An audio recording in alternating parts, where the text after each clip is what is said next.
Olá, seja bem-vindo a mais um fórum da Associação Brasileira de Tecnologia.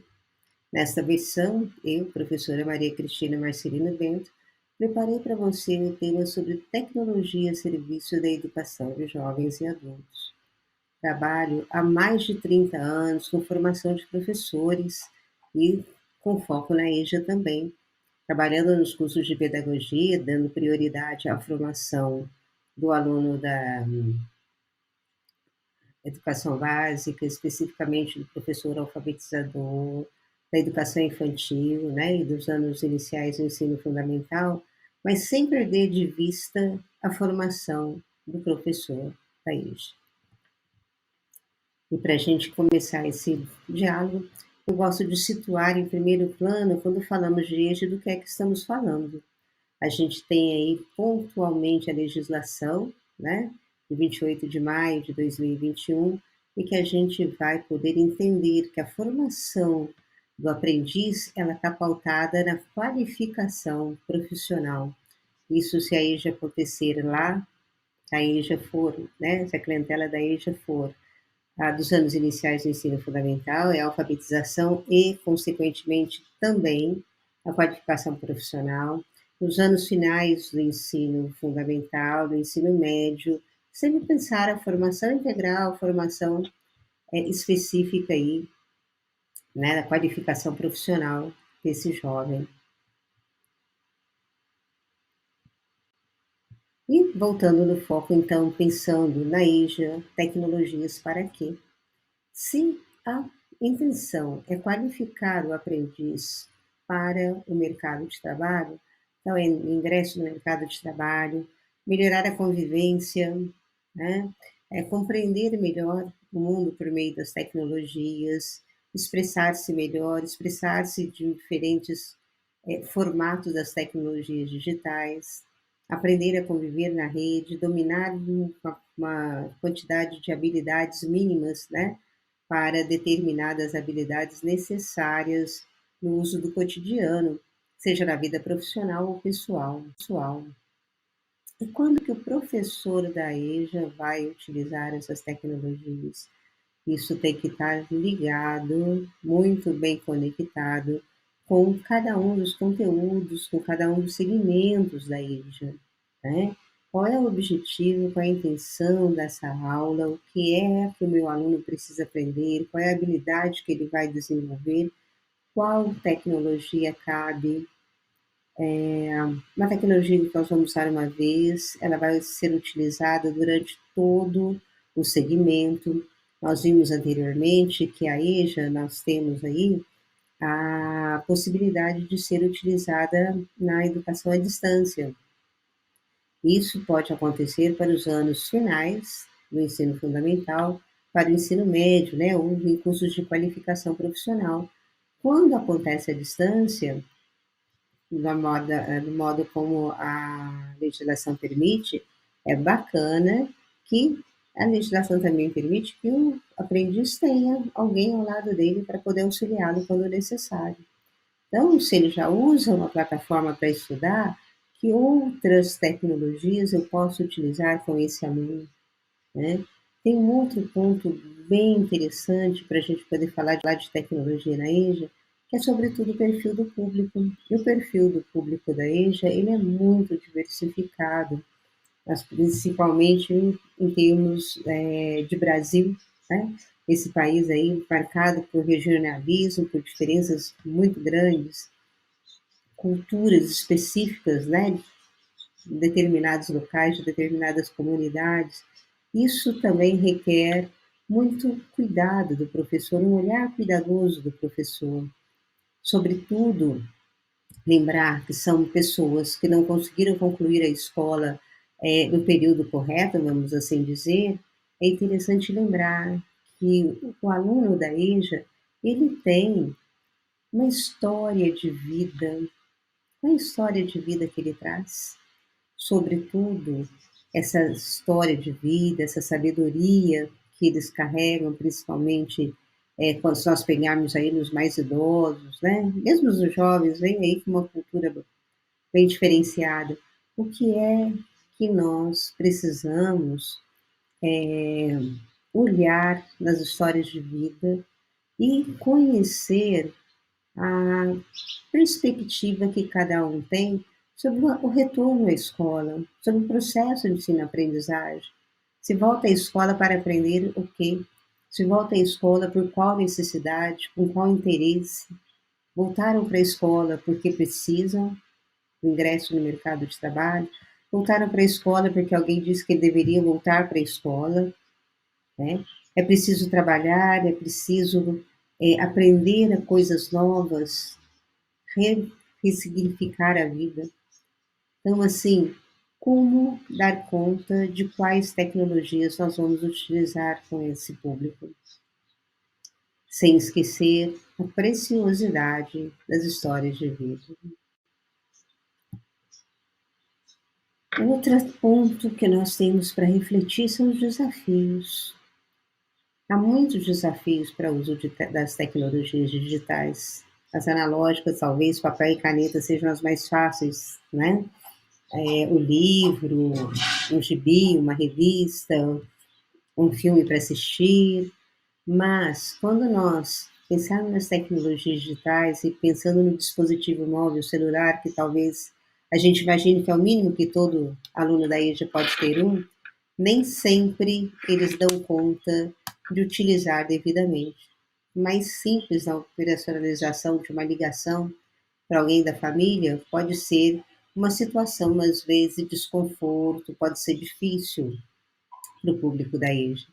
É bem interessante que a gente proporcione verificar quais ferramentas esses alunos trazem e tentar, então, a partir daqueles desafios que não são específicos da EJA, mas de todo o campo da educação, que é a dificuldade que eles tenham aparelhos específicos, a qualidade de um sinal de internet, né? Para que tenhamos sinal de internet de boa qualidade para assistir um filme, para ouvir uma música, usar a música aí como fator de interpretação de texto, assistir a um filme. Quais são as possibilidades, né? Já que há tantos desafios assim. Interessante é que as salas da EJA tivessem aí também acesso ao laboratório da escola, alguns aplicativos específicos já do sistema de ensino pudesse liberar de acordo com os conteúdos, de acordo com aquilo que se coloca como material, né, de instrumental de aprendizagem para cada um dos segmentos da EJA. Mas aí trago para vocês sugestões de algumas ferramentas e das quais eu já uso com os meus alunos, seja na disciplina da EJA ou de outras disciplinas. Então, assim, uma chuva de ideias, de indicações. Existem muitos outros aplicativos, outras possibilidades. Mas aqui, vocês olhando na tela, essa primeira edição, isso vocês podem digitar no seu navegador lá, aplicativo, games e plataformas para ensino conectado. É um material que traz para nós muitas referências, alguns dos que estão na tela são indicações desse trabalho, né, desse encarte, e ele tem ali o site, como utilizar, né, o endereço da internet, desculpa, como utilizar cada um desses aplicativos. É um material muito rico e não apenas para o professor da EJA, para todo e qualquer professor que queira utilizar ou que qualquer pessoa que goste de utilizar um aplicativo diferente, gosta de aprender sempre, gosta de um ensino conectado.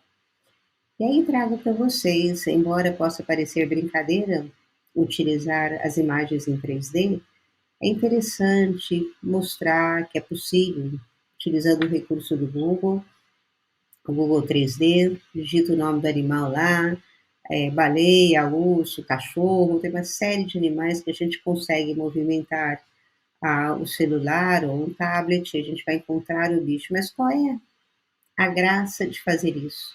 De mostrar a realidade, né, virtual, mostrar a terceira dimensão dos objetos, que essa criação é possível, inclusive no sentido de um início de diálogo, de que a gente não, de uma releitura de imagens nas redes sociais, né, vamos dizer assim, na internet de uma maneira geral. Trello, Tablet, Mentimeter e o H5P são aplicativos de criação de material didático, nem sempre preparados para material didático, mas nos proporcionam preparar aí uma série de atividades, de diferentes formatos e de ajuda inclusive a ir adaptação às diferenças de necessidade de aprendizagem dos alunos. Coloquei para vocês um tradutor de Libras, não é um aplicativo difícil de ser utilizado, ele pode ser baixado no celular, e você então digita a palavra, a frase que você quer, e nós teremos então a tradução por meio de Libras. Temos também a Corujinha e o Duolingo, na plataforma que começou inicialmente para o ensino de idiomas, né? Inglês, italiano, espanhol, francês. Hoje, ou atualmente, o Duolingo propõe também ensino da matemática e de música. E começando o ensino da matemática a partir de operações bem simples e tornando isso mais complexo de uma forma muito lúdica. Vale a utilização aí também. Seguindo, eu trago aí como luz, como alguma possibilidade de ideia, de reflexão sobre as tecnologias e a EJA, é que a gente então tem diferentes possibilidades de formação na EJA, né? Do ensino fundamental 1 até o ensino médio, pensando no ensino pela vida toda, sempre de olho no perfil do público, né? Perfil do público, a própria formação e formatação da EJA, nos proporciona o uso de inúmeras tecnologias, dá para a gente juntar tecnologias analógicas e digitais, e acho que pensando em tecnologias analógicas, uma brincadeira bem antiga que requer papel e lápis, ou papel e caneta, ou se precisar um banco de areia e um pauzinho, queria brincar de batalha naval. Eu acho que todos conhecem batalha naval. Quem não conhece, procura aí como fazer. Eu acho que todos nós brincamos de batalha naval quando criança, ou até hoje brincamos.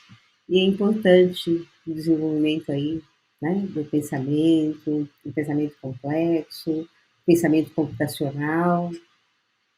Então, dá para a gente utilizar diferentes tecnologias. Depois, é pensar um processo de investigação da formação docente da EJA. Estarão os cursos de pedagogia preocupados em formar o profissional da EJA, preocupados em orientar no uso de diferentes tecnologias? Conseguiríamos parcerias aí com as prefeituras para alguns experimentos ou outros segmentos que ofertem a EJA? Sobretudo, conhecer as competências digitais dos professores, não simplesmente para saber o que eles já dominam ou ainda não dominam enquanto competência digital, mas no sentido de que a gente possa auxiliá-los cada vez mais na organização, na elaboração do material da EJA. Gostaria de chamar a atenção também, quando a gente fala em competência digital do professor, não é só a competência digital, é preciso ter tempo. O preparo do material didático, o preparo da aula, utilizando tecnologias digitais, requer do professor um tempo, requer dele ter também, né, recursos específicos, porque às vezes a gente aponta uma série de aplicativos ou de plataformas e que às vezes não há compatibilidade com a máquina do professor, ou o professor também só tem o celular e nem sempre tudo dá para rodar só pelo celular. Uma última etapa de reflexão seria ouvir o público da EJA sobre o uso de ferramentas digitais, como é que ele percebe os perigos e as possibilidades, quais são as dificuldades existentes. Esse ouvir inicial, essa avaliação diagnóstica, por assim dizer, ela vai ser um ponto marcante para a continuidade do trabalho das tecnologias. Por hora é isso. Eu espero que tenha sido um momento para rever, repensar, refletir a EJA, o uso de tecnologias. E se você precisar de mais orientações, um curso sobre tecnologia para a turma da EJA, né, para professores da EJA, ou curso por curiosidade, o que que a gente pode fazer, procura a gente na ABTI, entre em contato com a Associação Brasileira de Tecnologia Educacional. A gente tem aí muita coisa bacana para oferecer. Fique com Deus, sucesso para você também.